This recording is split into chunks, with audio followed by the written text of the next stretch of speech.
welcome to another episode of Brew and Build. We have not had an episode in roughly a year and a half, but I've had a little bit of an itch to play Minecraft again, and I was looking around and thinking what type of world would I want to play in, and I found that I thought it would be interesting to start back in our Season 2 world.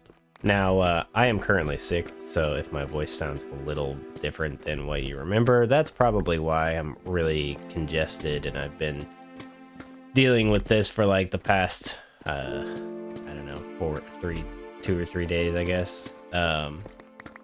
So not feeling like top notch, but I won't let that stop me. When I have the desire to make a video, I'm gonna make a video. So yeah, I've been desiring to play the game a bit more, but it's been a year and a half since we did anything, and it's been a good year and a half. I thought I'd give you a little bit of a little rundown as to like what's been happening. Is this enough?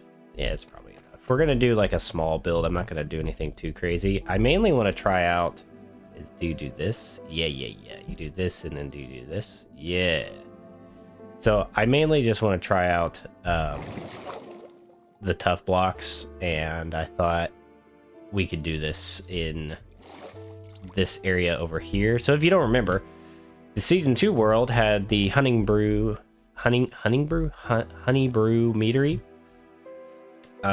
build, which is, if we can get up here, is this guy right here. Big old giant bee farm, wax farm, with the bees down below. We had a little commercial and stuff made for it a while ago, and these guys, this is still just working away. They are indeed doing their little bee thing, and we had kind of stopped building here because this was going to be the like distillery for like the mead itself. But then I got really inspired to build a sky island. And we started working on this, which is supposed to be a cannon that fires us up to a sky island. And I had made this whole big progress on these like mangrove flying sky islands. And then something happened. I don't remember if it was lightning struck or if it was power went out right as I was saving the game, corrupted my world. And this is the earliest backup that I had made, which this is essentially complete. The only thing that's not complete on this is I need to place the last remaining bits of acacia around this, but the cannon itself is complete. The only thing that actually isn't fully complete is this, which I've got the command block and stuff set up, but then there's no TNT or anything. And oh, there is TNT. Oh, but I guess I don't have the cannon fully rigged up. So that's good to know. I think that this effect will go away. Yeah, it'll go away here soon. But we did this because the cannon would shoot us way high up. It's just really fun to play. But right now all I have is the jump boost, because why not? And oh, there we go. Barely made it. What a good time. But unfortunately, because the world got corrupted, we lost all that progress, and then that really was demoralizing because it was like 30-40 hours of work that got just straight up deleted. And that's kind of what led me to stopping playing in this world for a bit, and I ended up taking a bit of a break because I was just like really frustrated at that. But it's also good to know that I have all this crap here, and I totally forgot that I did. So this is actually nice because I was looking around for a lot of this stuff and I couldn't find it. One other thing we're going to do at some point is go find a freaking elytra. Now, I still want to do sky islands. I do still want to do this concept. I actually have plenty of thoughts on it and like what to do. But I think we're going to pause on this for a sec while I need to gather up resources to be able to do it. And I'd rather approach it smart and have farmed up stuff and gotten ourselves set up to the point where we can just do it effectively out of the gate and be able to make a decent amount of progress. Because right now, all we really we have these diamond tools, but they're not like stellar. We don't got any diamond gear, and so I'd like to set myself up on that front. I also think that we've got diamond gear and stuff all set up from the like season 1 aspect of this world. It's like we made this world with the island of the Cycladic Village Island. And we've got plenty of tools and stuff there. So I think we're probably going to go ahead and go back there and yoink all that stuff because it's the same world. And if the tools are the thing that's holding me back, then I don't want to deal with not playing the game because of just that aspect. So probably going to go back there. It'd be fun to visit and go down memory lane a little bit again. So we might do that a little bit later this episode, but I thought I would first start in on just a little bit of a build just to get back into the swing of things. And I think what we're going to do is we're going to build... I'm thinking I want to do something over here because I think I'm going to introduce a little bit of a different build style than just straight up this style. I think I'm going to do like a small stone house using the new tough blocks because I haven't used the new tough blocks. I haven't played the game in a decent while. And I think we're also going to maybe see about either we're going to figure out how to use the new Pale Garden stuff in this area, or the Sky Islands might have the Pale Garden things going on. But I thought this area is nice and blank, so we could probably put a nice little build like right here, and I think that could be good. So I need to grab some wood. Well, we could start marking out some stuff. Let's go ahead. Let's just go ahead and do this. Interesting. Let's make some bricks because I think the bricks are going to be good. So I don't want this house actually to be that big. I want it to be pretty small because I don't want to like burn myself out immediately. And so we're going to be pretty lenient on what we're doing today, just so that we can kind of make it back into the game without getting too crazy. And while I'm doing this, I think I'm going to kind of time lapse it a little bit and talk to you about what I've been doing and where I've been. Okay, I'm going to try to get this recorded and done, but I'm slowly feeling worse and worse today, so I don't know if I'll be able to actually finish it up, but I figured if I could talk things through and stuff, then I'd be able to maybe feel a little bit better rather than just sitting around doing nothing. So here we go. So the past year has been actually pretty good. I stopped. The last video I made was the Minecraft video, I think, in this world, specifically the Season 2 world, was in August, and then I think maybe it was early October or November that I made one last Minecraft video. I don't remember exactly when. But not 2024 October, but 2023 October, I actually took part in a thing called Inktober, which, if you don't know what that is, it's a monthly drawing challenge that you do in order to try to establish like good drawing habits, daily drawing type of habits. You get a one-word prompt, and then you essentially just draw something based on that word. And it's supposed to be in ink because it's also, ink is just a good thing to learn to draw in because it's an unforgiving media, and so you have to draw in ink and be like confident in the strokes that you make, basically. So it's I don't know, it's just a thing for October that happens. So I took part in that, and I did about, I think, 12 days of Inktober, and it ended up being pretty okay. the main thing, I got 12 days in, and then I kind of realized, oh, I really need to be planning this out more. I should have preemptively planned this out more. And so I stopped because of that, because I was doing like the full concepting, sketching, planning out, and then full illustration. And it was proving to be too much. It was proving just to be way too much for me to do. I should have been more proactive in planning out the month prior so that I could be effectively doing the illustration only, rather than doing the whole process every single day, which was like a 3 to 5 hour process in total. But it really made me, it really gave me a lot of confidence, because the stuff I was making, I was like, I actually think these are pretty okay. They're not like stellar amazing, but some of them are pretty cool. And so it really kickstarted me into wanting to explore illustration more. Like I had a bit more confidence in thinking, oh, I can do this. So then kind of a month or so went by, and then my favorite artist one of my favorite artists that I follow on Instagram actually released a digital painting course for the basics, or like introduction to digital painting environment design. And I felt like that was like perfect for what I was really wanting to try to get into.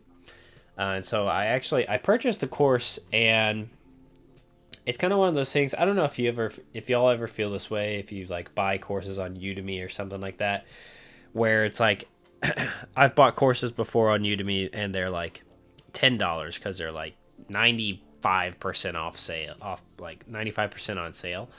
And that, for some reason, makes me have a really hard time in completing the course. And I think it's because it's like I get 5 hours into the course, and then I think to myself, well, I have definitely gotten my $10 worth out of this course. But then I don't really have like a monetary aspect forcing me through it. Like I did well in college because in part it was college, but then also because there was a lot of money behind it. And so I was like, I'm not going to just like blow this amount of money on worthless stuff. This course was a little bit more money. It wasn't too crazy, but it was a good chunk more money that I was like, all right, I'm not wasting this amount of money. And so I ended up January 1st of this year, I started kind of like New Year's resolution sort of thing of like, I'm going to do digital painting as much as I can. And I want to like come out of I want to complete this course. But then throughout this year, I want to complete like, I think it was like 10 illustrations of some kind, like 10 full illustrations, whether that's environment designs that I make or some other form of illustration. I want to do 10 of them. And I started the course, and I was like really enjoying it.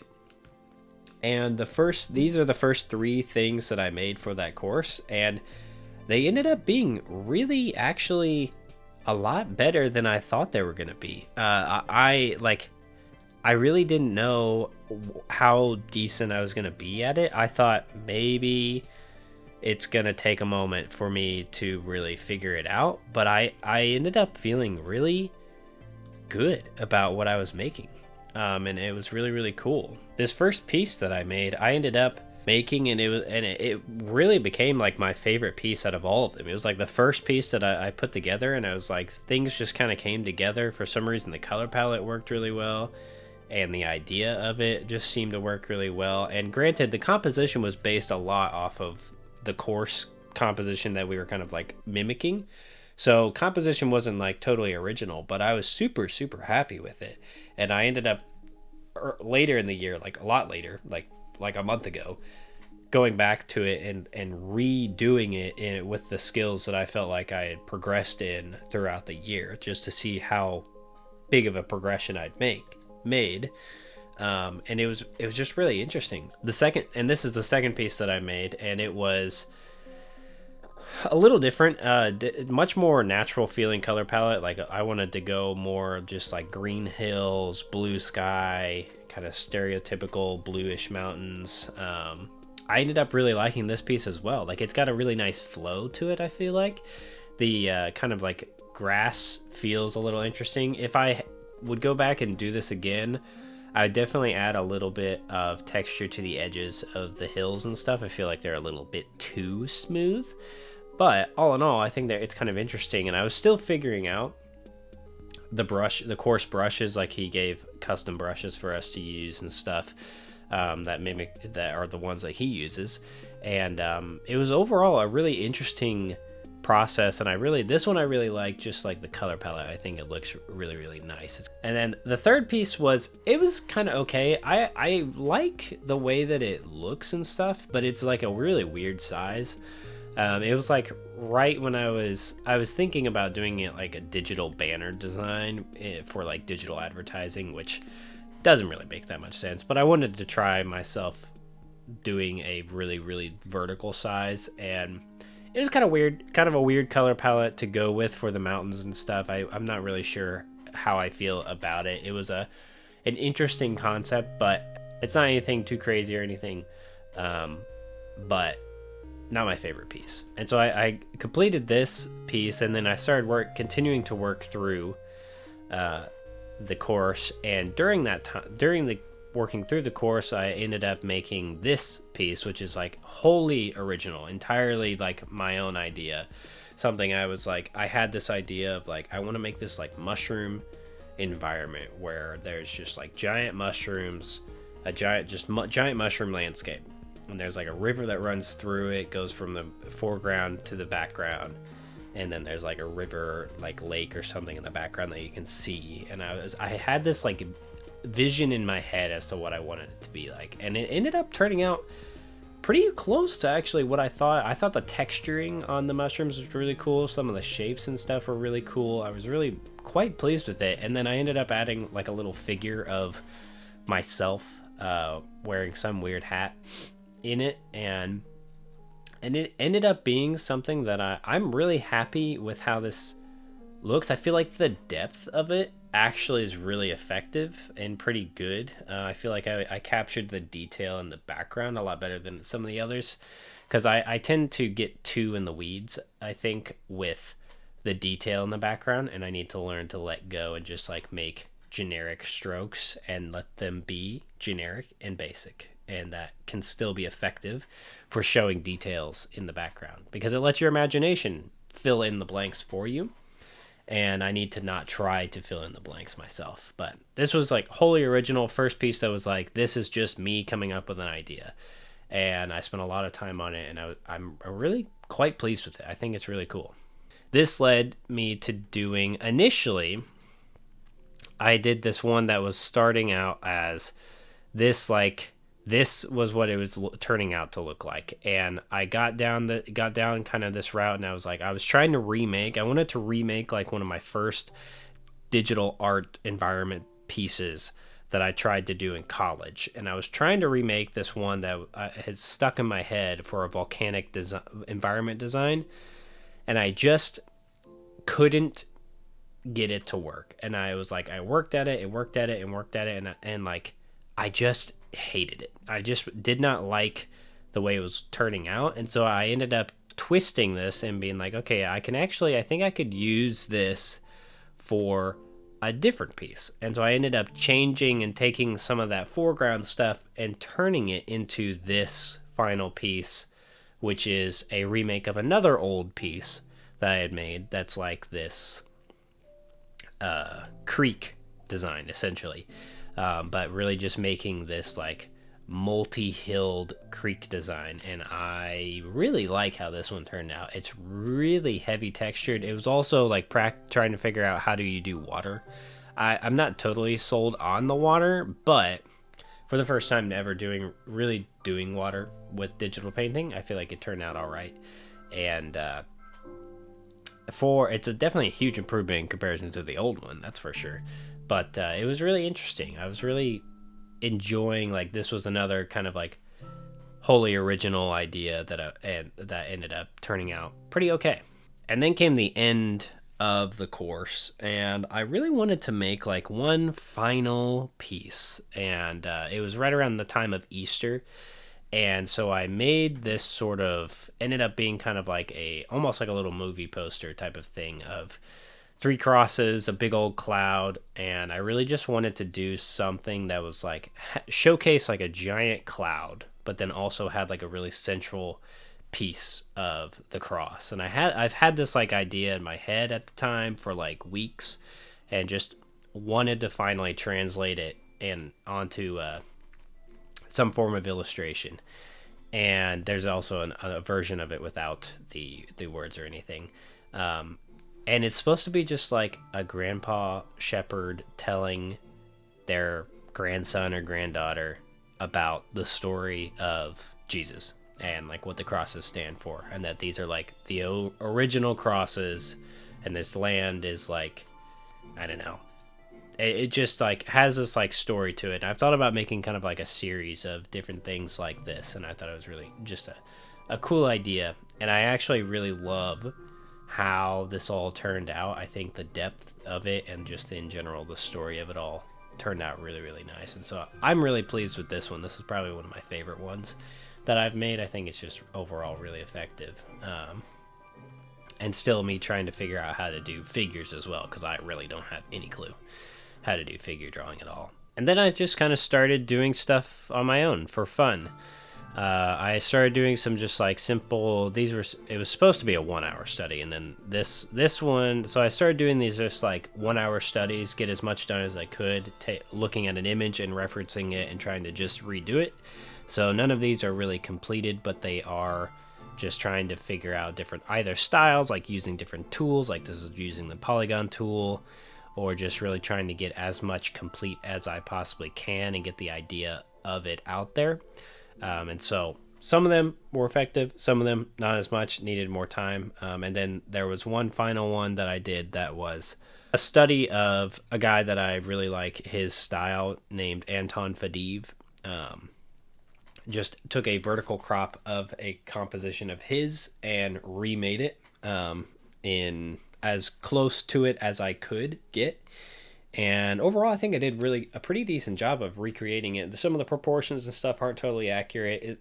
What I cut out as well is a very small chunk of a very horizontal piece. So a little bit different overall, and his is a little bit more stylized. I also had to upscale his in like an AI tool to get it to actually be like legible for me to like view while studying it. So some of the shapes and stuff might not be totally accurate because it did kind of like do some weird stuff to it. And then I ended up doing a fun little piece. I had this idea for some reason. I wanted to do like a Indie is Prolific, because the parent company of the company I work at is Prolific, called Prolific.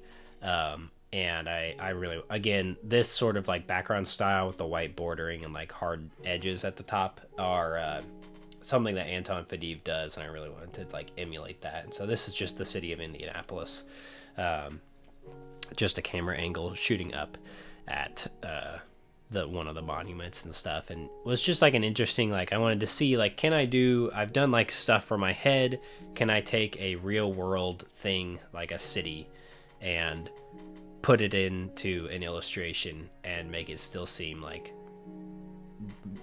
real, if that makes sense. And overall, I think I did pretty decently with it. Some of the perspectives and stuff on the windows are a little off, but that's okay. And then I ended up actually doing this. I've started in on another art course that I've been slowly chipping away at. It's a little bit different because I have to translate it from Chinese, and when I bought it, I didn't know it was going to be in Mandarin, so it's a little bit of a hurdle there. But slowly, with AI dubbing, I'm able to slowly progress through this course, and I've just kind of been working through it based off of this this dude that I also follow on Instagram, and he had this course, and he's a really, really good painter, and has some interesting brushes that make some really odd strokes that are kind of weird to get used to. But some of these are the things that that I've just been kind of working through. One of these is like, this piece is really quite interesting. It feels very painterly in the foreground to me, and it's just like the whole concept of this particular piece is like taking a real life image and then putting small little creative bits in it to make it like a blend between real world and imagination, like adding a little bit of imagination to the real world to make it, which then makes the imagination parts feel realistic, if that makes sense. Because this is, I think these are called the Iguana Falls or something in South America, I want to say. So a real life place, just with these buildings kind of added in. And then yeah, slowly working through. Now I'm kind of like onto smaller things, like studying rocks, studying trees, clouds, different clouds, and like how to do like horizontal puffy clouds, doing vertical dynamic clouds, for kind of interesting. And slowly I'm working my way through that course, and that's kind of the last thing. That's kind of like the main thing that I'm currently working on learning. But like I had said previously, that Magic Mountain thing that I did at the beginning, I've really liked how that turned out. Like, it's still been like one of my favorite things. And so I wanted to go back and like try to redo it and try to make it something that is like something that I feel like I could do now. Because I look at it and I like see certain things, I'm like, meh, I could have done this better. And I ended up making this, which I've dubbed Luna, and fully kind of recreated everything in it, painted over certain things, redid everything, and it's definitely got a lot more going on, a lot more dynamic stuff happening, using different brushes and stuff, changed up the mountain shape to be a little bit more sharp. But overall, I think this just takes the idea that the Magic Mountain piece was, and turns it into a more fully completed piece. And I really like how it looks. It's supposed to be mystical, magical. There's not supposed to be really any explanation for it, but it's just supposed to be kind of like this, like magical lunar based piece. And I thought it was a kind of an interesting and cool take on it. And so I want to make another piece called Soul, that goes along with it, like a two-parter where it's Luna and then Soul. But that is TBD. I haven't worked on that quite yet. The last piece that I did is actually this little Pikachu thing saying Merry Christmas, and this was actually really fun. I ended up making this as a magnet that I gave to some family members, my brother and sister and mom and dad. That's just like a silly little Pikachu saying Merry Christmas, and this was for a Secret Santa for a Discord that I'm a part of. That's for the course that I originally started.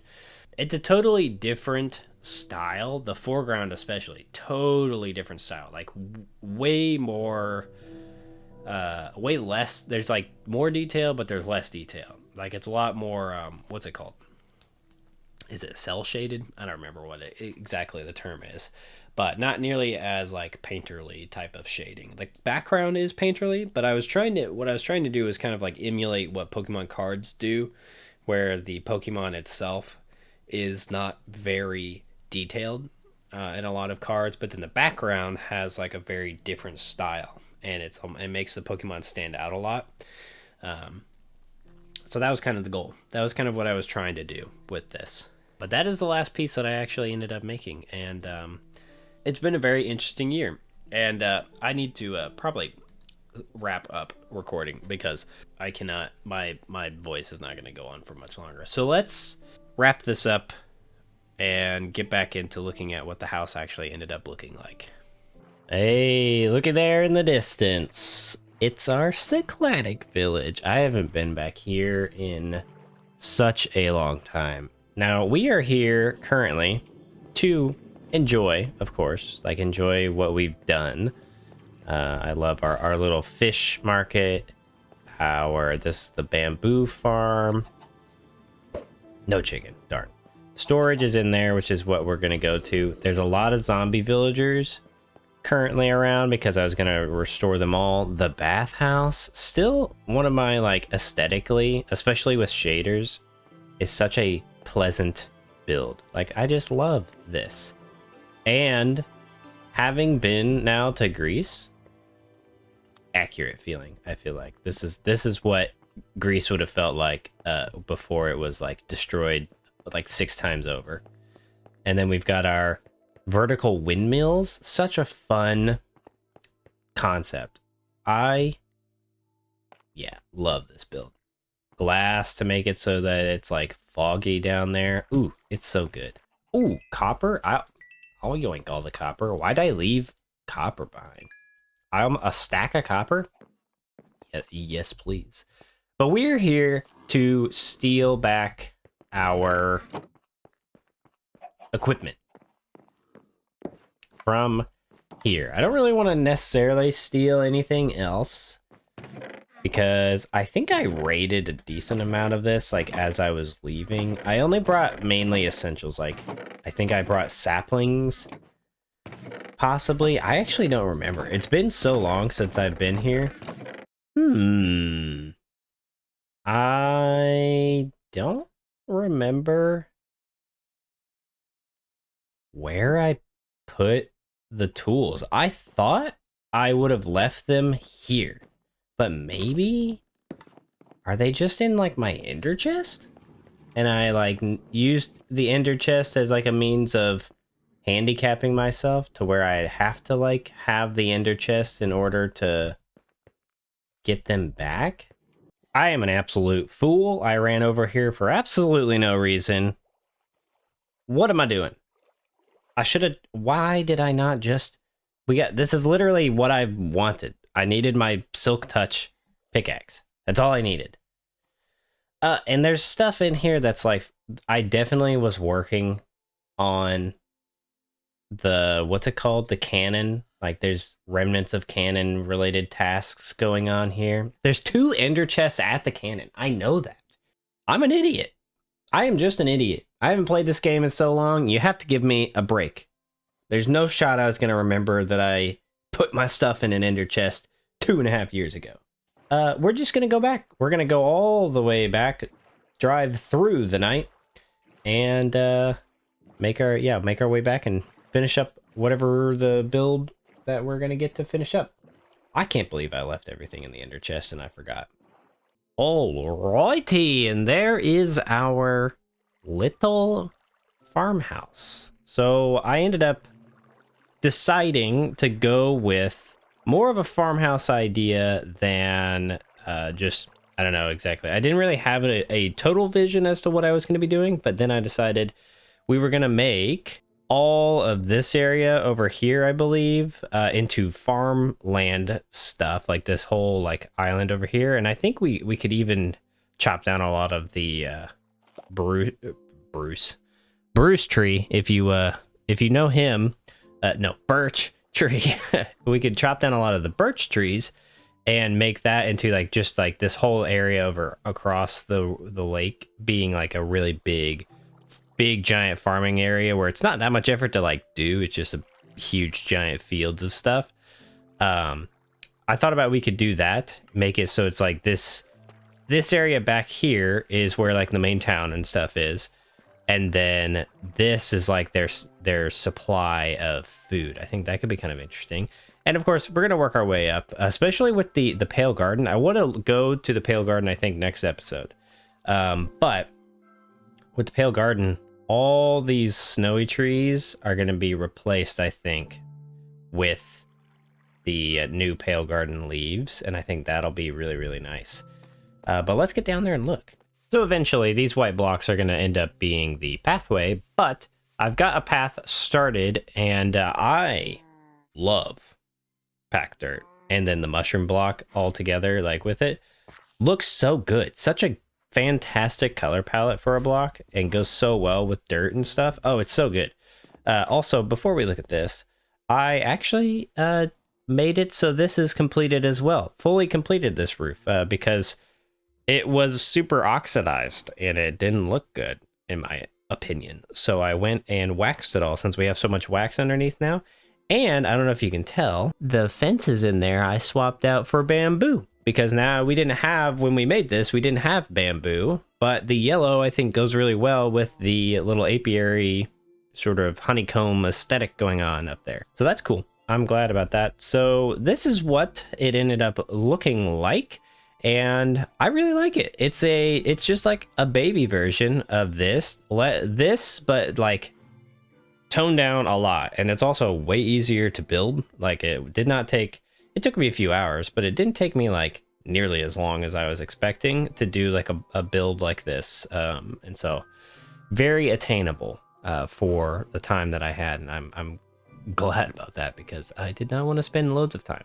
But we're using the new copper grate block, I think, to act as sort of like up their skylight window type things, and that's really good. I have not waxed this. I will eventually go through and wax it, but I'm going to wait for it all to oxidize. And I'm thinking, to contrast the roof, I might actually allow these windows, not those, but these windows, to fully patina and then wax them. I think that might be good.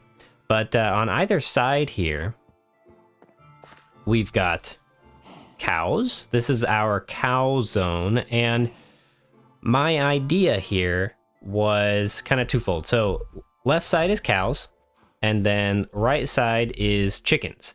And for the most part, they're staying in their pen area. And we got a little doggy. I brought one of the doggies down here to protect the chicken. We got our little chicken coop. It was fun. When I brought the first chicken in, immediately, first thing it did when it was let loose was ran and went right in the chicken coop. I wish I was recording because it was the best thing ever. It knew right where its home was. But this is going to be where our cows live. All the cows up there that we use for food currently, I'm going to I'm going to slaughter all of them. But what's going to happen is these guys are going to be the... Oh, I thought he was going down. These guys are going to be the aesthetic cows. This is how many we'll probably have here. But down in here, I haven't finished it. Oh, let's get this blocked off. Down here, we're going to have... I just dug straight down.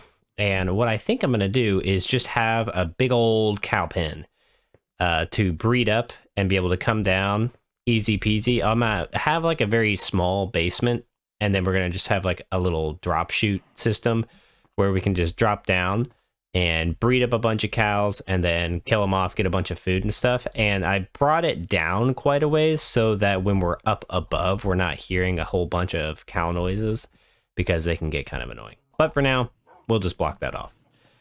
So this is the build. It's very nice. This was a fun thing too. I was like, I didn't want to do windows or anything on the sides, but I wanted something to add a little bit of texture and interest.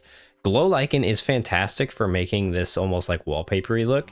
It's not wallpaper, but you know what I mean. Like some form of utilizing the underneath block, but not making it fully not seen. I don't know if that makes any sense, but I really like it. So we've got this cow side done. Interior wise, there's really not anything. I added some chairs and then a fireplace.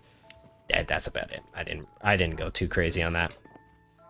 To get to the upstairs, which we're gonna need because we gotta sleep, I gotta clean up my chest mess as well. But to get to the upstairs, we've got this little back porch area, and then this is like a little storage area for like chicken feed or whatever we want. But we've got this little back area here. I'm gonna put a lantern either here or somewhere. But the back area right now just has my bed in it. I haven't completed up here. I'll add some bookshelves and stuff and make it a simple abode, but not non-spawnable up here. And I really like the, I had to end up actually, originally I just had this as like a little patio area here. But I ended up having to cover it like this, and it's not totally done. We're gonna bring these up one high so that they go all the way up. But I had to actually bring up the trapdoors all the way because the chickens kept jumping over. For some reason, I thought animals couldn't jump over trapdoors anymore. But I guess what it is they can't jump over path block versions. Like if there's a path block, they can't get up and over. It's just 1 pixel too high, so they're trapped. And I thought realism wise, you wouldn't necessarily do a back wall here because realistic animals would not venture off a cliff. I just feel like regular animals wouldn't, and so you wouldn't need to waste material building an additional wall here. So I just left it open, and I think it adds to kind of the vibe of the area and makes it kind of interesting that it's kind of open-ended. And I added this, so this was just a little flat island. I added this little extension here and made a little archway, and I think it just adds like a fun little aesthetic. So I haven't totally finished landscaping this, but obviously we have a land bridge that we have to do here. I'm not exactly sure what we're gonna do, but we're gonna eventually bring this all connected over here. And I actually haven't been over here in 2.5 years, so I'm going to look and see exactly how much room we've got. Yeah, we're gonna definitely need more space than this in order to call this like the farming section. So that's supposed to be like the lead in. That's why it's just like some animals, kind of like a farmhouse, someone that's like wants to live away but not totally far away from the village. And then once we start getting out here, I don't know what it is, if it's like I don't know what it is, but my render distance keeps getting shoved so far out, and it's like my computer runs fine, but I want the fog. I don't have Optifine installed anymore. I need to reinstall it, but what I think we're gonna do is we're gonna eventually like make this area probably similar to this. It's gonna start getting more and more like wheat fields or whatever, bigger fields of crops and stuff, but not too crazy. Maybe we'll put a house there, and then we could put a house like here, and then in between we have some bigger fields, but they're not going to be huge. And then I think we should have a big stone bridge that goes across, and then we can start clearing all these trees right here out and make this whole, maybe we'll even kind of flatten this out. I don't know. We'll flatten it out to match here, and then we can make this into like a really big farm, have another bridge that goes across, make that a big farm, and just really wrap this whole cove area out. And then maybe we'll do something in the center. I don't know. You know me, I like adding stuff in the middle of lakes for some reason. I'm not really sure why. I think it's Fable 2. Still, always comes back to Fable 2. There's Bower Lake in Fable 2, has an island that you go to that has this like thingy, and I like it. I like the aesthetic. But I think that's honestly going to be where I have to wrap it up for y'all today, because we're just getting back into this, and I don't want to push too much, and I know I've got a good amount of editing and stuff to do with showing you all the different art things that I've been doing. So I think we're gonna wrap it up there. I hope you're happy with what we've done today. I am. I'm really pleased with this build. It helps give me an idea as to like what the rest of the smaller houses are gonna look like, and some ways that we can like variate them, make them a little bit interesting. I really love the tough blocks. Like these new tough bricks, hands down, this palette is like the best stone palette. Did I just see a chicken walk off the roof? Why do I even try? I tried to give you a good life and you escape. How'd you even escape? Did it really do this? This? We got a parkour chicken? Do I actually have to get rid of this little guy? Fine. Fine. No nice things for you.